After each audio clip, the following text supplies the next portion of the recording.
किया गया। Okay, see the next one. I have also shown you some pictures related to predation. If some of the student got this topic population interactions as an investigatory project, तो जैसे मैंने यहाँ पे बीच बीच में pictures लगाई हैं, ऐसे वो स्टूडेंट अपनी फाइल को कलरफुल बनाएगा इसी तरीके से। ठीक है, तो ये वाली पीपीटी आपके पास बाद में आ जानी है, उसके अकॉर्डिंग जिस भी बच्चे को ये इन्वेस्टिगेटिव प्रोजेक्ट का टॉपिक मिलता है वो ऐसे कंटिन्यू करेगा इसे। ओके बेटे, biological controlled method I have already discussed कि जितने भी एग्रीकल्चर के अंदर हम पेस्ट कंट्रोल मेथड यूज करते हैं वो सारे प्रे प्रेडेटर रिलेशनशिप पे बेस्ड है। ठीक है, फिर मैंने आपको नेक्स्ट बताया था कि यहाँ पे देखिए predators also help in maintaining species diversity in a community by reducing the intensity of the competition among competing prey species. तो कहते हैं कि प्रे की जो स्पीशीज होती है ना उनके बीच में भी काफी ज्यादा कंपटीशन होता है, पर अगर उनके प्रेडेटर्स जो है उनके हैबिटेट में से गायब हो जाए तो उस केस में प्रे की जो स्पीशीज होती हैं वो आपस में कंपटीशन करने की वजह से काफी सारी स्पीशीज जो हैं वो एक्सटिंक्ट हो जाती है। ठीक है, तो जब भी आपने ये लाइन लिखनी है उसके साथ ये एग्जांपल देना है। यहाँ पे उसने बताया हुआ है अमेरिकन पैसिफिक कोस्ट जो है उसके रॉकी इंटरटाइडल, ठीक है, कम्युनिटीज में स्टार फिश रहती थी और स्टार फिश का नाम क्या था, पायस्टर। और ये स्टार फिश जो है उसकी वजह से वो कहते हैं कि वहां पर, ठीक है, काफी सारी जो प्रे स्पीशीज थी उनके बीच में जो कंपटीशन था उसको वो अवॉइड करती थी। और लेटर ऑन क्या हुआ, जैसे ही ये वाली स्टारफिश जो है उसको उसके हैबिटेट से हटा दिया गया तो उसके बाद 10 स्पीशीज जो है इनवर्टिब्रेट्स की, ठीक है, एक ही साल के अंदर अपने आप एक्सटिंक्ट हो गई। कारण क्या था, इंटर स्पेसिफिक कंपटीशन। तो प्रेडेटर्स जो है वो प्रे की पॉपुलेशन को टाइम टू टाइम चेक करते रहते हैं, जिससे प्रे जो है ज्यादा ना होने की वजह से उनमें इंटर स्पेसिफिक कंपटीशन भी कम रहता है। और अगर प्रेडेटर जो है वो किसी वजह से वहां से चले जाए या प्रेडेटर की स्पीशीज एक्सटिंक्ट हो जाए तो प्रे की स्पीशीज जो है उसके ऊपर काफी बड़े लेवल पे उसका असर पड़ता है और प्रे की स्पीशीज जो ऑटोमेटिकली एक्सटिंक्ट हो जाती हैं। तो ये एग्जांपल आपने यहाँ पे लिखना है। ठीक है, उसके बाद देखिए यहाँ पर फिर मैंने आपको बोला था कि प्रेडेटर्स जो है वो प्रूडेंट होते हैं, समझदार होते हैं। कैसे, तो उसमें मैंने आपको ये बताया था कि प्रेडेटर जो है वो अपने प्रे जो है उससे मैक्सिमम बेनिफिट को ऑब्टेन करते हैं, उसको हार्म भी पहुंचाते हैं पर इस हद तक हार्म नहीं पहुंचाते कि प्रे की स्पीशीज जो है वो पूरी तरीके से एक्सटिंक्ट हो जाए। Because predators they know that their existence, their survival is possible only because of that prey species. अगर प्रे की स्पीशीज को वो इस हद तक नुकसान पहुंचा देंगे कि वो खत्म हो जाए तो प्रेडेटर्स जो है वो ऑटोमेटिकली खत्म हो जाएंगे। इसलिए उन्हें पता है कि हमारा सर्वाइवल प्रे पे डिपेंडेंट है, इसलिए वो सोच समझ के प्रे जो है उसको इस हद तक तो रखते ही है कि वो सर्वाइव करता रहे। ठीक है बेटे, फिर कहते हैं कि प्रे की स्पीशीज जो है प्रेडेटर से अपने आप को बचाने के लिए टाइम टू टाइम अपने अंदर क्या लाती रहती हैं, कुछ ना कुछ नई चेंजेस जो हैं वो लाती रहती हैं। ठीक है, तो यहाँ पे देखिए some of the species of insects and frogs camouflage. ठीक है, इंसेक्ट की स्पीशीज या फ्रॉग की स्पीशीज जिस सराउंडिंग्स के अंदर वो रहती हैं उसके अकॉर्डिंग अपने आप को कैम्यूफ्लेज करती रहती हैं, that is changing their body colour according to the colour of the surroundings. Mimicry word भी हम इसके लिए कई बार यूज करते हैं। ठीक है, ये सारे वर्ड कोई नए नहीं है, आपने सुने हुए हैं छोटी क्लासेस में। तो अगर फ्रॉग्स होंगे, ग्रासलैंड में पाए जाने वाले फ्रॉग हैं तो ग्रीन कलर के रहेंगे। अगर ट्री फ्रॉग है तो ट्री ट्रंक जैसे कलर हो जाएगा उनका। उसी तरह से इंसेक्ट्स हैं, ग्रास हॉपर्स हैं या कोई और इंसेक्ट है, ठीक है, ग्रासेस में, ट्रीज में, लीव्स में जैसा कलर है उसी तरीके का कलर बना लेते हैं ताकि उनके जो प्रेडेटर्स हैं वो इनको इजीली डिटेक्ट ना कर सके।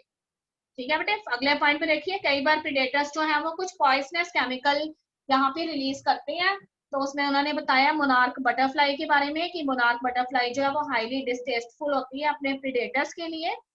कैसे वो बन गई है ऐसी, तो कहते हैं कि अपनी कैटरपिलर स्टेज के दौरान ये जो बटरफ्लाई होती है वो एक किस पे, वाइल्ड बीड के ऊपर जो है फीड करती है जो काफी पॉइजनस होता है और उसकी वजह से इसकी बॉडी के अंदर एक स्पेशल केमिकल आ जाता है। तो इसके जो भी प्रेडेटर बर्ड्स हैं जब उसके ऊपर फीड करने के लिए आते हैं तो उन्हें वो खाने में अच्छी नहीं लगती और इस तरीके से वो उसको क्या कर देते हैं, अवॉइड कर देते हैं। ठीक है बेटे, फिर मैंने आपको बताया था कि प्लांट्स जो हैं उनके भी प्रेडेटर्स हैं। ठीक है, तो प्लांट्स के प्रेडेटर्स जो हैं वो हर्बीवोर्स हैं जो कि प्लांट्स के ऊपर फीड करते हैं। तो कहते हैं कि काफी सारे ऐसे इंसेक्ट्स हैं जो फाइटोफेगस हैं, यानी they are feeding on the plants, they are either obtaining plant sap और they are eating some parts of the plant. ठीक है, what is the problem that is there for plants, कि जैसे animals जो हैं वो अपने प्रीडेटर्स को देखकर अपने हैबिटेट में अगर वो आइडेंटिफाई कर लेते हैं अपने प्रीडेटर को, तो वो वहां से भाग सकते हैं, पर प्लांट्स जो होते हैं वो अपने हैबिटेट में से भाग नहीं सकते। तो इसलिए वो कहते हैं कि वो प्रीडेटर्स जो हैं उनसे भाग के कहीं भी नहीं जा सकते हैं, तो वो अपने अंदर क्या करते हैं, कुछ मॉर्फोलॉजिकल और केमिकल डिफेंस मैकेनिज्म्स अपने अंदर ले आते हैं, जिससे वो हर्बीवोर्स जो हैं उनसे अपने आप को बचा सके। ठीक है बेटे, तो उसमें मैंने कल आपको बताया था कि कैक्टस और अकेशिया प्लांट जो होता है, अकेशिया ट्री का नाम है यहाँ पे, ठीक है, पंजाबी में किक्कर कहते हैं उसको हम, तो उसके अंदर थॉर्न्स प्रेजेंट होते हैं, स्पाइन्स प्रेजेंट होते हैं, और उसकी वजह से वो कहता है कि ये प्लांट जो है वो ब्राउजिंग एनिमल से अपने आप को बचा पाता है। ठीक है बेटे, अब यहाँ पे देखिए कहते हैं कि कुछ प्लांट्स जो हैं वो अपने अंदर कुछ केमिकल स्टोर कर लेते हैं, और जब भी हर्बीवोर्स उनके ऊपर फीड करने के लिए आते हैं तो या तो उनको इंडाइजेशन हो जाता है, डाइजेशन रिलेटेड प्रॉब्लम्स हो जाती हैं, या फिर उनका रिप्रोडक्शन का जो मैकेनिज्म है उसको वो डिसरप्ट कर लेते हैं, और इस तरह से पर्टिकुलर एनिमल जो है उसकी डेथ हो जाती है। तो वो मैंने आपको बताया था कि जितने भी हमारे कैटल्स हैं, काउ, बफेलो, गोट जो भी हैं, ठीक है, जब भी वो ब्राउजिंग करती हैं किसी प्लांट पे तो कभी भी कैलोट्रोपस जो है उसको नहीं खाती। ठीक है, कैलोट्रोपस को हम हिंदी या पंजाबी के अंदर अक बोलते हैं, और उसमें से व्हाइट कलर का मिल्की सब्सटेंस रिलीज होता है जिसको लेटेक्स हम मानते हैं, और वो लेटेक्स जो है वो कार्डियक ग्लाइकोसाइड्स रखता है जो काफी पॉइजनस होती हैं, इवन अगर ह्यूमन भी उसे ले लें तो ह्यूमन के अंदर भी नर्व इम्पल्सेस जो है उसका डिस्ट्रप्शन हो सकता है। ठीक है, तो इस तरह का जो बीड है कैलोट्रोपिस, उसको कैटल जो है वो अवॉइड करती है खाने से, बिकॉज इस तरह से कार्डियक ग्लाइकोसाइड्स जो है, मान लो किसी ना किसी कैटल एनिमल के अंदर चले गए होंगे और इस तरीके से उनकी डेथ हो गई होगी, तो ये मैसेज जो है वो बाकी कम्युनिटी में आगे आगे फैल गया। ठीक है, फिर देखो wide variety of chemical substances we extract from plants on commercial scale such as nicotine, जैसे टोबैको से हमें निकोटीन मिलता है, कॉफी प्लांट से हमें कैफीन मिलता है, ठीक है, सिंकोना प्लांट से हमें क्विनीन मिलता है, उसी तरह से बाकी सारे जो है ओपियम पॉपी है, ठीक है, मॉर्फिन मिलता है, हेरोइन मिलता है, स्टाइकोनिन है, ये सारे के सारे जो है वो सेकेंडरी मेटाबोलाइट्स हैं प्लांट्स की। और कहते हैं कि इस तरह के प्लांट जिनके अंदर ये nicotine, caffeine, quinine, opium Poppy, ये सब चीजें जो है इस तरह के केमिकल्स प्रेजेंट हैं, वो वाले प्लांट्स जो है वो जनरली जो ग्रेजिंग एनिमल्स है ना वो अवॉइड करते हैं खाने से। ठीक है, उसका कारण क्या है, why these animals they are not eating these plants, because they generally contain the poisonous chemicals and these poisonous chemicals can harm these animals. Okay बेटे, तो यहाँ पे हमारा प्रिडेशन वाला टॉपिक जो है वो कंप्लीट हो गया है। जिस तरीके से आपको डिटेल के अंदर ये बताया गया है, जब भी आपको क्वेश्चन आता है उसमें आपने जब भी कोई लाइन लिखनी है प्रिडेशन से रिलेटेड तो उसका कॉरेस्पॉन्डिंग एग्जाम्पल उसके साथ होना चाहिए, अदरवाइज आपके नंबर डिडक्ट हो जाएंगे। ओके बेटे, now we are starting with the next topic and our next topic is competition. As the name itself indicate, competition word जब भी हमारे माइंड में आता है तो हम सोचते हैं कि सेम स्पीशीज के मेंबर जो हैं वो आपस में क्या करते हैं, compete करते हैं। ठीक है बेटे, कंपटीशन किसी भी चीज के लिए हो सकता है, फूड के लिए हो सकता है, स्पेस के लिए हो सकता है, शेल्टर के लिए हो सकता है, और इवन वो कहते हैं कि एनिमल्स में कंपटीशन जो है वो ब्रीडिंग पार्टनर्स के लिए भी हो सकता है। ठीक है, पर डार्विन जो है उन्होंने कंपटीशन जो है उसके बारे में क्या कहा है कि कंपटीशन ज्यादातर इंटर स्पेसिफिक कंपटीशन होता है, मतलब it is a competition that always takes place between the members of the same species।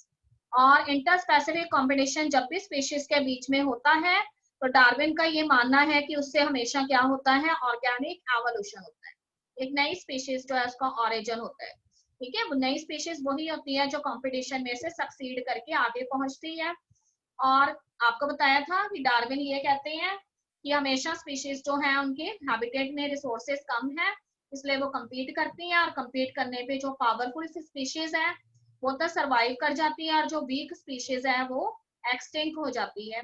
और जो पावरफुल स्पीशीज है उसका नंबर भी पहले कम होता है पर बाद में धीरे धीरे वो रिप्रोड्यूस करती है, रिप्रोडक्टिव फिटनेस शो करती है, जिसके लिए डार्विन ने वर्ड यूज किया डार्विन फिटनेस, और बाद में अपना नंबर रिप्रोडक्शन से इंक्रीज कर लेती है, और कॉम्पिटिशन के बाद वही स्पीशीज मेजोरिटी में प्रेजेंट होती है। ओके बेटे, अब सेकंड पॉइंट में देखो मैंने क्या लिखा है, it is generally believe that competition occurs when closely related species compete for the same resources that are limiting, but this is not entirely true.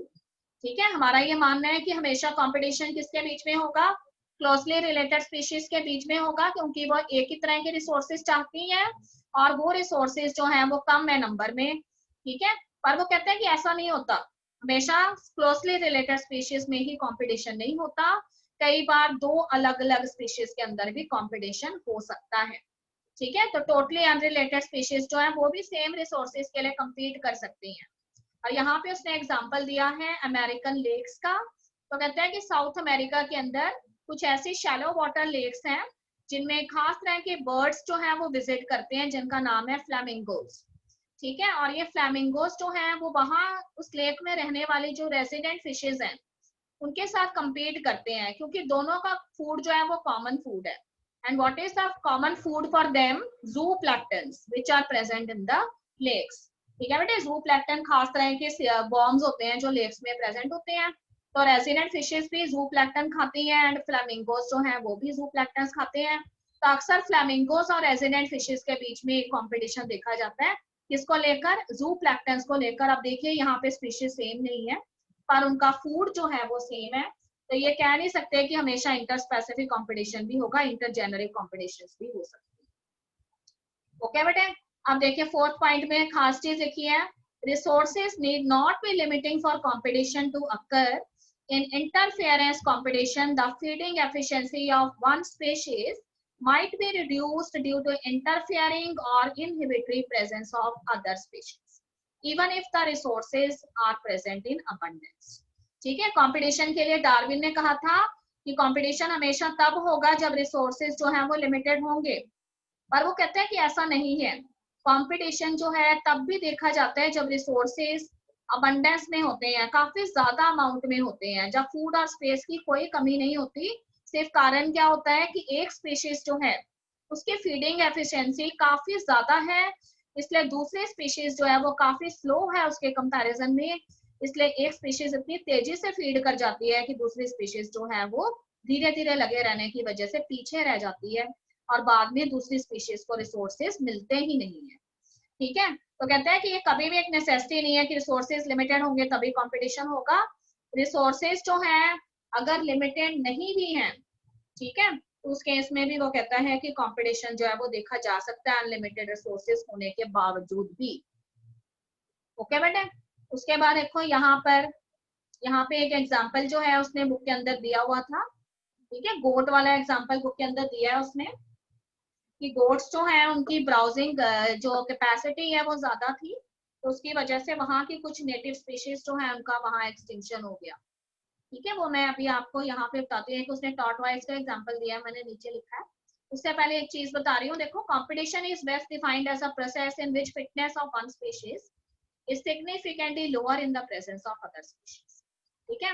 अगर एक स्पीशीज ज्यादा फिट है और दूसरी स्पीशीज जो है उसके कंपैरिजन में स्लो है, तो उस केस में भी कहते हैं कि कंपटीशन किसको फेवर करेगा, उस स्पीशीज को फेवर करेगा जिसकी स्पीड ज्यादा है, ठीक है। ये तो ऑब्वियस है, अगर हम अपनी जनरल लाइफ के अंदर भी ये चीज नोट करें तो एक ऐसा बच्चा जो फटाफट काम कर लेता है और जल्दी चीजें समझ लेता है, उसके कंपैरिजन में दूसरा स्टूडेंट जो लेजी है, वीक है, ठीक है, पढ़ाई में वो पीछे रह जाएगा, तो उस केस में कंपटीशन में कौन जीतेगा, वही बच्चा जीतेगा जो स्ट्रॉन्ग होगा, ठीक है। अब वो कहते हैं कि इसके बारे में रिसर्च की है साइंटिस्ट गाउस ने और उनके साथ कुछ और इकोलॉजिस्ट ने, और उन्होंने ये बताया कि when the resources are limited the competitively superior species will eventually eliminate the other species, ठीक है बेटे, very important what the scientist Gause said.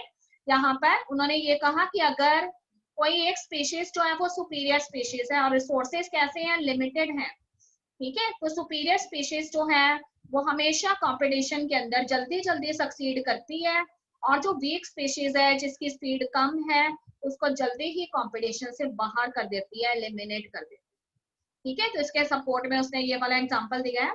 तो गैलापागोस आइलैंड के अंदर वो कहता है कि अबिंगटन टॉर्टोइसेस थे, ठीक है, तो Abingdon tortoises in Galapagos island they become extinct within a decade after boats were introduced into the island, ठीक है। तो कहता है कि पहले उस आइलैंड के अंदर, गैलापागोस आइलैंड्स के अंदर बोट्स चलने के लिए नहीं आती थी, पर जब वहां पे गोट्स जो है उनको चरने के लिए भेज दिया गया, तो उस आइलैंड के अंदर पाए जाने वाले जो अबंडेंट टॉर्टोइसेस थे, उनकी स्पीशीज जो है वो with in a decade he extinct हो गई। कारण क्या था कि टॉर्टोइसेस धीरे धीरे चलते थे, पर गोट्स जो है उनकी ब्राउजिंग एबिलिटी जो है वो ज्यादा थी। तो कॉम्बिनेशन जो है वो कहते हैं कि तब भी देखा जाता है जब एक स्पीशीज बहुत सुपीरियर होती है, उसकी फीडिंग एफिशिएंसी ज्यादा होती है, और दूसरी स्पीशीज जो है वो इंफीरियर है, उसकी फीडिंग एफिशिएंसी कम है। तो नेचुरली जो इंफीरियर स्पीशीज है वो कॉम्पिटिशन से सुपीरियर स्पीशीज के द्वारा एलिमिनेट हो जाएगी। ओके बेटे। उसके बाद देखो, another evidence comes from the occurrence of competition in nature, what is known as competition release। ठीक है, competition release से गाउस जो है उनका क्या मानना है, तो कहते हैं कि a species whose distribution is restricted to a small geographical area because of the presence of a competitively superior species is found to expand its distributional range dramatically when the competing species is experimentally removed। ठीक है, तो Gauss और उनके जो साथ दूसरे scientist थे, उन्होंने कई सारे फील्ड एक्सपेरिमेंट किए, और उनके बेसिस पे उन्होंने ये कंक्लूजन ड्रॉ किया कि अगर किसी हैबिटेट के अंदर एक कॉम्पिटेटिवली सुपीरियर स्पीशीज रहती है और उसी जोग्राफिकल एरिया के अंदर कुछ इंफीरियर स्पीशीज भी रहती हैं, तो अगर आप उस कॉम्पिटेटिवली सुपीरियर स्पीशीज को उस एरिया में से रिमूव कर दो बाय फोर्स, तो वो इंफीरियर स्पीशीज जो उसकी प्रेजेंस में, ठीक है, कोई भी ग्रोथ नहीं कर पा रही थी, उनका नंबर एकदम से क्या होने लग जाएगा, बढ़ने लग जाएगा। ठीक है बेटे। तो कहते हैं कि सिर्फ क्या फर्क पड़ता है कि जो सुपीरियर स्पीशीज है उसके प्रभाव की वजह से, उसके इफेक्ट की वजह से वो पर्टिकुलर स्पीशीज जो है वो क्या हो रही थी, धीरे धीरे रिमूव हो रही थी। पर अगर आप उस मेन स्पीशीज को वहां से रिमूव कर दो, तो फिर क्या होगा, धीरे धीरे वो इंफीरियर स्पीशीज जो उनका नंबर बढ़ जाएगा। देखो सिंपल सा एग्जांपल है, अगर इसी को प्रिडेशन के साथ जोड़ के देखते हैं, तो आपको पता है कि अगर किसी जंगल के अंदर लायन या टाइगर ज्यादा है, तो ऑब्वियसली वो डियर्स जो है उनकी पॉपुलेशन नहीं बढ़ने देंगे। ठीक है बेटे। अब वो कहते हैं कि लायन और टाइगर को उस फॉरेस्ट में से शिफ्ट करके किसी दूसरी जगह भेज दें आप, उस केस में क्या होगा, डियर्स जो है उनका नंबर बढ़ जाएगा। ठीक है। अगर कहता है कि एक ही है, तो उस केस में तो वो चेक कर रहा है, अगर एक से ज्यादा वाइल्ड एनिमल आ जाएंगे तो उस केस में भी कॉम्पिटिशन देखने को मिलेगा। अब यहाँ पे देखो एक और एग्जांपल दिया है, there was another scientist and his name was कॉर्नल्स।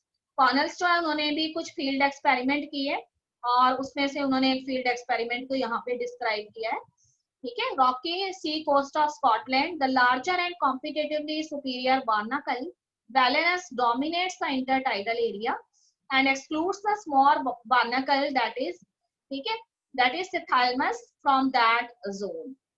कहता है कि स्कॉटलैंड जो है उसके सी कोस्ट जो थे, उसके जो रॉकी सी कोस्ट है, वहां पे एक खास तरह के एनिमल्स देखे गए। ठीक है, उसमें से एक सुपीरियर बार्नाकल था। बार्नाकल क्या होता है, ये जो एक्वेटिक एनिमल्स होते हैं ना, जैसे वेल्स होती हैं, फिशेज होती हैं, उनकी बॉडी के साथ ये चिपक जाते हैं। ठीक है बेटे। तो अगर कई बार इन्हें फिशेज अवेलेबल नहीं होती, तो सी करंट से ये कई बार रॉक्स के ऊपर आ जाती है, और रॉक्स जो है उसके साथ ये चिपक जाती है। तो इस तरह के बार्नाकल्स में एक बार्नाकल था सुपीरियर बार्नाकल, जिनका नेम था बैलेनस, और वो कहते हैं कि ज्यादातर जो इंटरटाइडल एरियाज थे वहां पर ये डोमिनेट था। तो वहां पे जो छोटे छोटे बार्नाकल्स थे वो इस जोन में, इसकी वजह से उनकी पॉपुलेशन क्या थी, कम थी। तो अगर इसको यहाँ से रिमूव कर दिया जाए बार्नाकल को, बैलेनस को, उसके बाद उन इंटरटाइडल एरियाज में वाटर करंट के स्मॉल बार्नाकल्स जो उनकी पॉपुलेशन ऑटोमेटिकली बढ़ जाएगी। ठीक है, तो कहने का मतलब ये है कि कोई भी अगर एक स्पीशीज कंपटीशन में सुपीरियर होती है, ज्यादा पावरफुल होती है, तो उसके प्रेजेंस में दूसरी स्पीशीज जो है उसका नंबर हमेशा कम बना रहता है, क्योंकि वो स्पीशीज उनको आगे बढ़ने नहीं देती। पर अगर आप उसको उसके हैबिटेट से रिमूव कर देते हैं, तो वही स्पीशीज जो उसकी प्रेजेंस में इंफीरियर बनी हुई थी, वो धीरे धीरे सुपीरियर बनने लग जाती है। ठीक है बेटे। उसके बाद देखो, herbivores and plants appear to be more adversely affected by competition than carnivores। ठीक है, तो कंपटीशन के अंदर वो कहते हैं कि अगर हम इकोसिस्टम के स्पीशीज को कंपेयर करें, तो जो प्लांट्स हैं, जो हर्बीवोर्स हैं, उनके ऊपर वो कहता है कि उसके कंपैरिजन में, ठीक है, देखो they are to be more adversely affected by the competition than carnivores.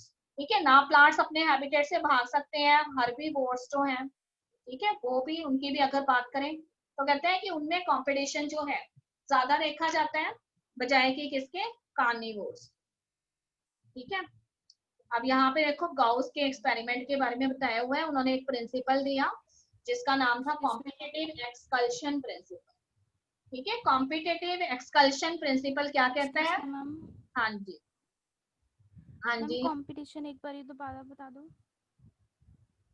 शुरू से बेटे, शुरू से बोल रहे हो? हाँ जी मैम, ब्रीफली बता दो एक बार। ओके, सुनो ध्यान से। ठीक है बेटे, कंपटीशन जो वर्ड है उसमें डार्विन जो है उन्होंने कंपटीशन को कैसे डिफाइन किया है कि कंपटीशन हमेशा स्पीशीज जो है एक ही स्पीशीज के दो मेंबर्स के बीच में होता है, इसलिए इंटर स्पेसिफिक होता है।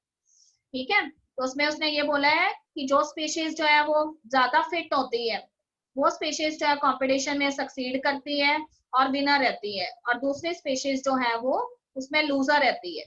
तो ज्यादातर उसने किसकी बात की है? इंटर स्पेसिफिक कंपटीशन की बात की है। उसने ये कहा है कि नेचर के अकॉर्डिंग जो फिट स्पीशीज है वो कंपटीशन में सक्सीड करेगी, और सक्सीड करने के बाद इनिशियली उसका नंबर कम होगा, पर बाद में रिप्रोडक्टिव फिटनेस शो करके वो अपना नंबर जो है उसको इंक्रीज कर लेगी। ठीक है, तो उसके बाद उसने अलग अलग तरह के एग्जाम्पल दिए हैं, तो उसमें उसने ये बताया फर्स्ट एग्जाम्पल के अंदर कि ज्यादातर तो ये माना जाता है कि एक ही तरह के स्पीशीज के बीच में कंपटीशन होता है, पर ऐसा नहीं है, कई बार दो अलग अलग स्पीशीज के बीच में भी कंपटीशन देखा जाता है। ठीक है, तो उसके अंदर वो वाला एग्जाम्पल उसने दिया है फ्लेमिंगो बर्ड्स वाला, और वहां पे रहने वाली जो रेजिडेंट फिशेज हैं, दोनों का कॉमन फूड है। कौन सा कॉमन फूड है? तो वो मैंने आपको बताया था कि इनका कॉमन फूड जो है वो यहाँ पे जू प्लैंक्टन्स होते हैं। ठीक है, और जू प्लैंक्टन्स जो है उसके बारे में उसने ये बताया है कि जू प्लैंक्टन्स वॉर्म्स होते हैं जो लेव्स के अंदर प्रेजेंट होते हैं, और ये वॉर्म्स जो है वो फ्लामिंगो बर्ड्स भी खाते हैं और दूसरी तरफ रेजिडेंट फिशेस भी खाती हैं। अब देखो दोनों की स्पीशीज क्या है, अलग अलग है, पर कहते हैं कि दोनों की अलग अलग स्पीशीज होने के बावजूद भी इनमें क्या देखा जाता है? कॉम्पिटिशन देखा जाता है। ठीक है बेटे, उसके बाद उसने अगला एग्जाम्पल आपको दिया हुआ है यहाँ पर, देखो यहाँ पे ये वाला मैंने आपको बता दिया। फिर सेकेंडली उसने ये बताया है कि कई बार रिसोर्सेज ज्यादा भी होते हैं पर फिर भी कंपटीशन देखने को मिलता है। ठीक है बेटे, हमेशा ये माना जाता है कि कंपटीशन तब होगा जब रिसोर्सेज लिमिटेड होंगे, पर कहते हैं कई बार रिसोर्सेज ज्यादा भी है तब भी कंपटीशन जो है वो देखने को मिलता है। तो उस केस में वो कहता है कि इस बात के ऊपर ये डिपेंडेंट होता है इस तरह का कंपटीशन कि किसी एक स्पीशीज जो है इसकी फीडिंग एफिशिएंसी किसी दूसरे स्पीशीज के कंपैरिजन में क्या है? ज्यादा है। ठीक है बेटे, तो कहते हैं कि कोई ऐसी स्पीशीज है जो जल्दी जल्दी खा लेती है और दूसरी स्पीशीज जो है वो क्या रह जाती है? पीछे रह जाती है। तो उसकी वजह से क्या होगा? जिस स्पीशीज की फीडिंग एफिशिएंसी ज्यादा होगी वो तो क्या कर जाएगी? हैबिटेट के अंदर विनर रहेगी, और जो स्लोली स्लोली काम करती है वो लूजर रहेगी। ठीक है, ऐसे ही होता है। जैसे तुम्हारा एक सब्जेक्ट मैथमेटिक्स है, तो मैथमेटिक्स उस बच्चे को ज्यादा अच्छे से चलेगा जिसकी कैलकुलेशन फास्ट है। ठीक है, क्योंकि जिसकी कैलकुलेशन फास्ट है वो स्टूडेंट जल्दी सम निकाल लेगा और पेपर जो है उसको 3 आवर्स में कंप्लीट कर लेगा। पर उसी के कंपैरिजन में अगर एक ऐसा स्टूडेंट है जिसकी कैलकुलेशन जो है वहां पे कमजोर है, तो उसका मैथ का पेपर पूरा ही नहीं होगा और उसकी वजह से वो हमेशा लूजर होगा। ठीक है, इस चीज को समझेंगे आप। फिर कहता है कि कंपटीशन में फिटनेस हमेशा सुपीरियर स्पीशीज जो है उस कंपटीशन की उसकी रहती है, क्योंकि उसकी फीडिंग एफिशिएंसी ज्यादा है। तो उसको सपोर्ट करने के लिए उसने यहाँ पे गैलापागोस आइलैंड का एग्जांपल दिया है कि भाई गैलापागोस आइलैंड जो है उसमें इनिशियली पहले क्या होते थे? टॉर्टोइसेस थे, और उनका स्पेशल टाइप ऑफ टॉर्टोइस थे यहाँ पे जिनका नाम था अबेंडेंट टॉर्टोइसेस, और वो धीरे धीरे वहां पर जो है ग्रेजिंग करते थे। पर बाद में क्या हुआ? वहां पे उन्होंने गोट्स इंट्रोड्यूस कर दी, और गोट्स जो है वो जल्दी जल्दी चल लेती थी, और उसकी वजह से क्या हुआ? वो फटाफट चर के चले जाती थी, और इस वजह से जो टॉर्टोइसेस थे उनको कम मिलने लग गया फूड, और धीरे धीरे उनकी स्पीशीज जो है वो एक्सटिंक्ट होने लगी। ठीक है, फिर उसके बाद उसने आगे आपको बताया है कंपटीशन रिलीज के बारे में। तो वो ये कहना चाहता है कि अगर किसी ज्योग्राफिकल एरिया के अंदर एक स्पीशीज कॉम्पिटेटिवली सुपीरियर स्पीशीज है, तो जब तक वो उस हैबिटेट के अंदर बनी रहती है तब तक उसके कंपैरिजन में जो दूसरे स्पीशीज है, ठीक है, धीरे धीरे उसका नंबर कम होता जाता है उसकी प्रेजेंस में, क्योंकि वो स्पीशीज जो है वो उसकी ग्रोथ नहीं होने देती। ठीक, तो उसके लिए उसने यहाँ पर कॉलन ने अपने फील्ड एक्सपेरिमेंट्स जो है उसके बारे में बताया कि उन्होंने स्कॉटलैंड के रॉकी सी कोस्ट जो है उसमें एक बड़ा सारा बार्नेकल था जो सुपीरियर बार्नेकल था इंटरटाइडल जोन के अंदर, और उसके बारे में उन्होंने स्टडी किया कि जब तक वो सुपीरियर बार्नाकल बैलेनस वहां पे रहा तब तक वहां पे जो नेटिव बार्नाकल्स थे, ठीक है, वो वहां पे उनकी ज्यादा नंबर में पॉपुलेशन नहीं देखी गई। पर जैसे ही वो सुपीरियर बार्नाकल उस जगह को छोड़ के वहां से चला गया, बैलेनस वहां से चला गया, तो उसके बाद वहां के जो स्मॉलर बार्नाकल्स थे वो भी उस इंटरटाइडल जोन में रहने लग गया। ठीक है बेटे, उसके बाद वो कहते हैं कि herbivores and plants appear to be more adversely affected by a competition than carnivores. ठीक है, कहता है कि कंपटीशन का ज्यादा प्रभाव किसके ऊपर पड़ता है, हर्बीवोर्स पे और प्लांट्स पे पड़ता है। ठीक है बेटे, कार्निवोर्स जो है वो कंपटीशन में कम सफर करते हैं, क्योंकि कार्निवोर्स देखो, अगर आपको ट्रॉफिक लेवल्स याद है तो कार्निवोर्स जो है वो हायर ट्रॉफिक लेवल से रिलेटेड है और उनका नंबर कम है। प्लांट्स का नंबर हमेशा ज्यादा होगा और प्लांट अपने हैबिटेट से भाग भी नहीं सकते हैं। ठीक है बेटे, हर्बीवोर्स का भी नंबर ज्यादा है, पर कार्निवोर्स जो है इनके अंदर कुछ स्पेशल एडेप्टिव फीचर है जिसकी वजह से वो हर्बीवोर्स के कंपैरिजन में सुपीरियर है और इजीली उनको क्या कर सकते हैं, कंपटीशन में हरा सकते हैं। ओके, उसके बाद वो कहते हैं कि गाउस नाम के जो साइंटिस्ट थे उन्होंने कुछ फील्ड स्टडीज की और उसके बेसिस पे उन्होंने एक प्रिंसिपल दिया जिसका नाम था कॉम्पिटेटिव एक्सकल्शन प्रिंसिपल। क्या कहता है कि अगर दो क्लोजली रिलेटेड स्पीशीज हैं और सेम रिसोर्सेज के लिए जो है वो क्या करती हैं, compete करती हैं। ठीक है, तो आगे देखो उसने क्या बोला, कैन नॉट को exist indefinitely and competitively, inferior one will be eliminated eventually.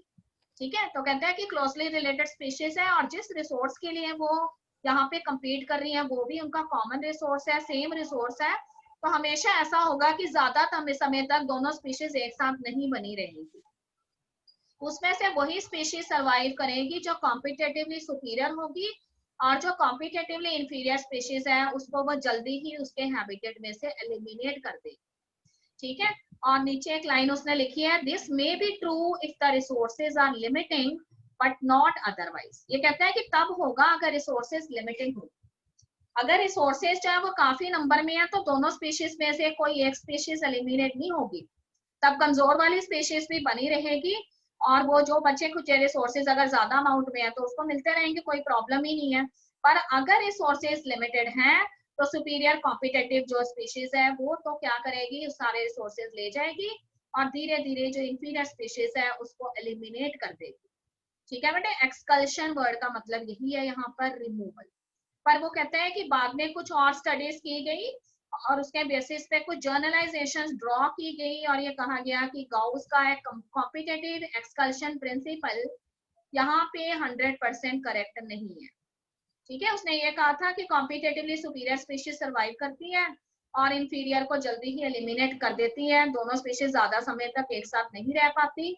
ऐसा तब होता है जब रिसोर्सेज लिमिटेड होते हैं। ठीक है, पर कुछ ऐसे एग्जाम्पल जो है हैबिटेट में से मिले हैं जिसके अंदर ये देखा गया है कि कई बार स्पीशीज क्या कर लेती हैं, चाहे उनके रिसोर्सेज सेम हो वो आपस में एग्रीमेंट कर लेती हैं। ठीक है, और उस केस में वो को एग्जिस्टेंस को अपनाती हैं बजाय कि किसके, एक्सकल्शन की। ठीक है बेटे, जैसे दो एनिमल जो है उनका फूड एक जैसा ही है और एक एनिमल जो है वो डिसाइड कर लेता है कि भाई मैं दिन के समय जो है हंटिंग के लिए जाऊंगा तो तुम रात के समय चले जाना।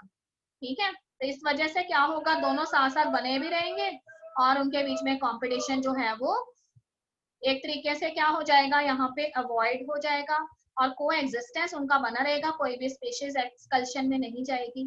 तो यहाँ पे उसने एक और वर्ड इंट्रोड्यूस किया है जिसका नाम है रिसोर्स पार्टीशनिंग। ठीक है बेटे, जो भी रिसोर्सेज होते हैं कहता है कि स्पीशीज आपस में क्या कर लेती हैं, उसको बांट लेती है। स्पीशीज जो है वो एक एग्रीमेंट कर लेती हैं कि इतने हमारे पास रिसोर्सेज है तो आधा तुम ले लो और आधा मैं ले लेती हूँ और दोनों ही बने रहते हैं, कोई जरूरत ही नहीं है कॉम्पिटिशन की। ठीक है, इनके बीच में एक म्यूचुअल एग्रीमेंट हो जाता है। तो they could avoid competition by choosing for some instances different times for feeding और डिफरेंट फॉरेजिंग पैटर्न्स। ठीक है, तो वो ये डिसाइड कर लेती हैं कि उनका जो फीडिंग का टाइम है वो अलग अलग कर लेती है। कुछ सोचती हैं कि मैंने 10 बजे जो है वो हंटिंग के लिए जाना है, कुछ एनिमल्स जो है वो कहते हैं कि चलो ये 10 बजे जा रहा है तो मैं 12 बजे चले जाऊंगा दोपहर में, और कुछ कहते हैं चलो मैं 4 बजे चले जाऊंगा। ठीक है, और कुछ कहते हैं कि मैं दिन में जाऊंगा ही नहीं, मैं रात को चले जाऊंगा, कोई बात।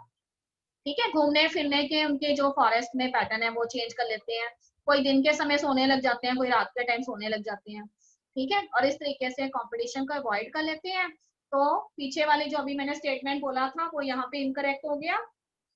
तो उसने कहा था कि दो स्पीशीज जिनके बीच में कंपटीशन रहता है वो लंबे समय तक एक साथ नहीं रह सकती। तो यहाँ पे रिसोर्स पार्टीशनिंग का प्रिंसिपल ये कहता है कि स्पीशीज जो है, ठीक है, कंपटीशन जो है उसको अवॉइड कर लेती हैं और क्या करती हैं, रिसोर्सेज जो है इनकी पार्टीशनिंग कर लेती हैं आपस में, और इस तरह से उनका को एग्जिस्टेंस बना रहता है। तो यहाँ पे देखो मैकार्थर नाम के जो साइंटिस्ट थे उन्होंने ये वाला रिसोर्स पार्टीशनिंग प्रिंसिपल दिया, और इसके सपोर्ट में उन्होंने एग्जांपल दिया कि एक सेम ट्री के ऊपर 5 क्लोजली रिलेटेड स्पीशीज बारबल्स की रहती थी, ठीक है, छोटे छोटे से इंसेक्ट होते हैं।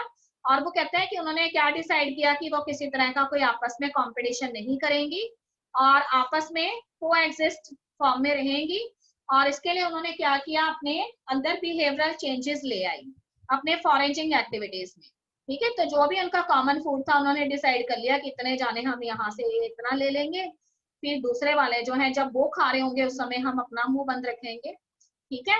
और फिर तीसरे वाले जितना ग्रुप खा रहा होगा तो उस टाइम जो है पहले दो ग्रुप जो है वो उनमें इंटरफेयर नहीं करेंगे। तो आपसी समझ से उन्होंने ये डिसाइड कर लिया कि ये रिसोर्सेज हमारे पास इतने हैं और इतने इतने हमने क्या करने हैं, आपस में बांट लेने हैं, ठीक है बेटे। तो इसमें उन्होंने कंपटीशन को अवॉइड किया पर को एग्जिस्टेंस उनका जो है वो बना रहा, ठीक है। तो इस तरीके से ये वाला टॉपिक हमारा कंप्लीट हो गया है। इसमें 2 क्वेश्चन हमें आ जाएंगे बड़े आराम से शॉर्ट नोट की फॉर्म में।